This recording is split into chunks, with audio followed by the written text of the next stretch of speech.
How to use Lloyds Bank card reader. Please follow these steps.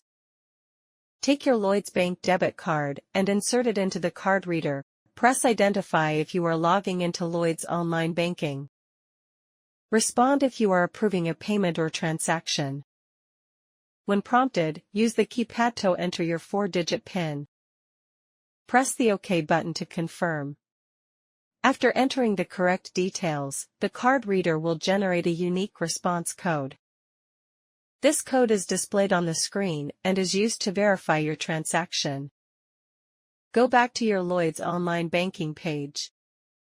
Type the response code from the card reader into the designated box, click Submit to continue. Verify your identity and allow you to log into your account securely. Approve a payment or transaction. Once your login or transaction is complete, remove your debit card from the card reader. Thanks for watching.